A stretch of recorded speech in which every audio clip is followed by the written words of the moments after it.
Hello everyone. इस video में हम पढ़ेंगे भाषा, लिपि, बोली, साहित्य और व्याकरण। जो है हिंदी व्याकरण जो है उसमें ये सारी चीज़ें क्या होती हैं और इनका आपस में संबंध क्या होता है। तो हम ये जो है क्वेश्चन आंसर की फॉर्मेट में इसको देखेंगे। तो देखिए, पहला है कि भाषा किसे कहते हैं, भाषा होती क्या है। तो देखिए, भाषा वह समर्थ है जिसके द्वारा मनुष्य अपने मन के भावों और विचारों को बोलकर और लिखकर प्रकट करता है। वह भाषा के द्वारा दूसरों के भावों और विचारों को सुनकर और पढ़कर जानता है। तो देखिए, मैं जो बोल रही हूँ ये क्या है, ये एक हिंदी भाषा है। जो मेरे मन के विचार हैं उसको मैं या तो बोलकर या फिर लिखकर अगर किसी और को बता रही हूँ तो वो एक तरीके की भाषा है। हम भाषा के द्वारा अपने भावों को और विचारों को बोलकर या सुनकर, मतलब सुनते हैं किसी के विचारों को, अपने विचारों को बोलते हैं और इस तरीके से अपने विचारों का आदान प्रदान करते हैं। वो क्या होता है, वो एक भाषा का रूप होता है। तो ये हो गया हमारा कि भाषा किसे कहते हैं। अब भाषा के कितने रूप हैं, तो देखिए भाषा के दो रूप होते हैं। एक तो होता है मौखिक भाषा और एक होता है लिखित भाषा। तो मौखिक भाषा होती है जो भाषा मुंह से बोली जाती है। तो मुंह से बोली जाने वाली भाषा को हम मौखिक भाषा कहते हैं और भाषा का लिखा हुआ जो रूप होता है उसे हम लिखित भाषा कहते हैं। अब जो हम क्वेश्चन आंसर्स की फॉर्मेट में सारी चीज़ें देख रहे हैं, यही हम नॉर्मल फॉर्मेट में भी देख लेते हैं, बट एग्जाम्स में तो क्वेश्चन आंसर की फॉर्मेट में आता है, तो उसी में इसलिए हम देख रहे हैं कि भाषा किसे कहते हैं। तो हमने भाषा की परिभाषा देख ली, भाषा के रूप देख लिए जो कि मौखिक और लिखित होती है। अब हमें किन्हीं 4 भारतीय भाषाओं के जो हैं वो नाम बताने हैं। तो 4 भारतीय भाषाओं के नाम हैं जैसे पंजाबी, बांग्ला, संस्कृत और तमिल। और भी बहुत सारी हैं जैसे कि उड़िया हो गई और हमारी अवधी भाषा हो गई। कई सारी भाषाएं बोली जाती हैं हमारे देश में। तो उनमें से 4 तो आप पंजाबी, बांग्ला, संस्कृत और तमिल बोल सकते हैं। कन्नड़ है, मलयालम है, बहुत सारी भाषाएं हैं हमारे देश में। अब भाषा का महत्व क्या होता है वो हमें बताना है। तो देखिए, भाषा का मुख्य कार्य वक्ता की बात दूसरों तक पहुंचाना होता है। भाषा का कार्य होता है कि आप जो बात कहना चाह रहे हैं, आपके मन में जो विचार चल रहे हैं वो आप सामने वाले को बता सकें, ये होता है भाषा का मुख्य कार्य। भाषा के माध्यम से ही मनुष्य बोलकर ही नहीं, लिखकर भी अपने विचार दूसरों को पहुंचाता है। और लिखकर भी जो हम दूसरों तक विचार पहुंचा रहे हैं वो भी एक भाषा का क्या है, लिखित रूप है। अब नेक्स्ट है, बोली भाषा से किस प्रकार से भिन्न है। देखिए, भाषा हमने देख लिया कि क्या होती है, बोली और भाषा में क्या अंतर है वो हम देख रहे हैं। तो देखिए, भाषा जो है वो पूरे देश में बोली जाती है और बोली जो है वो एक सीमित क्षेत्र में बोली जाती है। तो देखिए, जो बोली है ना वो भाषा का ही एक रूप होता है। जैसे हिंदी के कई सारे वर्जन्स हैं, जैसे कि आप उसको कहते हैं कि अवधी में भी हिंदी जो है वो अवधी भाषा में बोली जाती है, जो हरियाणवी है।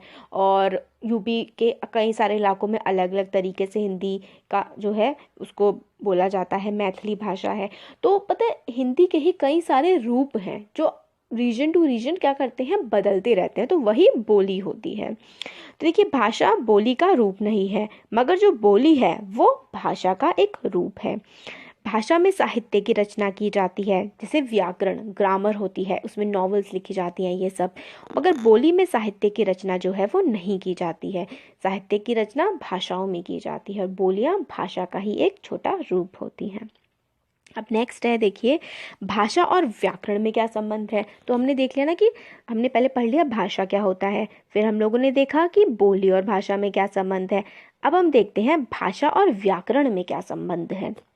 तो देखिए, भाषा एक क्या है, व्यवस्था है। जहाँ भी कोई व्यवस्था होती है वहाँ उसके कुछ नियम होते हैं। तो भाषा क्या है, एक व्यवस्था है। अगर इसके कोई नियम ना हो तो हम कैसे समझ पाएंगे कि कौन क्या बोलना चाह रहा है। तो भाषा एक व्यवस्था है जहाँ पर भी कोई व्यवस्था होती है वहाँ पर उसके कुछ नियम होते हैं। प्रत्येक भाषा के अपने नियम, हर भाषा जो होती है हर भाषा के अपने नियम होते हैं। नियमों की इस पूरी व्यवस्था को ही हम क्या कहते हैं, व्याकरण कहते हैं।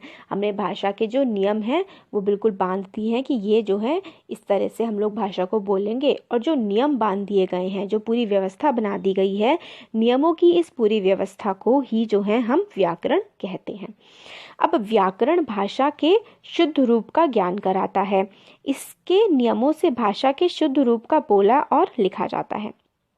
अब देखिए, व्याकरण जो है भाषा के शुद्ध रूप का ज्ञान कराता है। हम लोग जो भाषा बोलते हैं वो कई तरीके से अशुद्ध होती है। हम अपने सेंटेंसेस जो हैं, ज़रूरी नहीं है व्याकरण के फॉर्म में सही व्याकरण हम बोल रहे हों, मगर जो भाषा का अगर बिल्कुल जो नियमबद्ध रूप है उसी तरीके से हम लोग लिखें तो वही होती है हमारी व्याकरण। तो भाषा के नियमबद्ध स्वरूप को ही हम जो है व्याकरण कहते हैं। तो भाषा जो हम आमतौर पर बोलते हैं अपने विचारों को आदान प्रदान करने के लिए, और भाषा का जब हम नियमबद्ध रूप में जब उसको ढाल देते हैं तो वही भाषा की व्याकरण होती है। तो ये भाषा और व्याकरण का संबंध हो गया। अब आ गया हमारा कि हिंदी को राजभाषा कब बनाया गया था। तो हिंदी को राजभाषा 14 सितंबर 1949 को राजभाषा के रूप में जो है वो स्वीकार हम लोगों ने किया था। अब लिपि किसे कहते हैं, तो हम लोगों का ये चैप्टर का जो हेडिंग था वो था भाषा, लिपि, बोली, साहित्य और व्याकरण। तो हमने भाषा देख लिया, हम लोगों ने जो बोली है वो किस तरीके से भाषा से रिलेटेड है वो देख लिया, और साहित्य तो हम लोगों ने, साहित्य ही होता है जो भाषा लिखी जाती है वो पूरा का पूरा मिलकर के क्या बनता है, साहित्य बनता है। व्याकरण हमने देख लिया, जो भाषा का नियमबद्ध स्वरूप होता है उसे हम व्याकरण कहते हैं। अब हम देखते हैं कि लिपि किसे कहते हैं। लिपि किसे कहते हैं, क्वेश्चन है हिंदू और उर्दू की लिपियों के नाम लिखिए। तो देखिए, भाषा को लिखने का ढंग जो है वो क्या कहलाता है, लिपि। तो भाषा किस में लिखी जाती है, नियमबद्ध रूप में, व्याकरण में लिखी जाती है। अब जो लिखने का ढंग होता है किसी भी भाषा को, वो उस भाषा की लिपि कहलाता है। तो भाषा को लिखने का ढंग क्या है, लिपि कहलाता है। हिंदू देवनागरी लिपि, हम लोग को बताने ना हिंदू और उर्दू की लिपियों के नाम बताने हैं, तो हिंदू देवनागरी लिपि और उर्दू फारसी लिपि। हिंदी किस लिपि में लिखी जाती है, हिंदी लिखी जाती है हमारी देवनागरी लिपि में, और जो उर्दू है, उर्दू हमारी लिखी जाती है फारसी लिपि में। तो इस वीडियो में हम लोगों ने जो है भाषा क्या पढ़ा कि भाषा क्या है, लिपि क्या है, साहित्य, इन सब साहित्य कैसे बनता है इन सब से, और व्याकरण क्या होती है, ये सारा हम लोगों ने देख लिया। Thank you.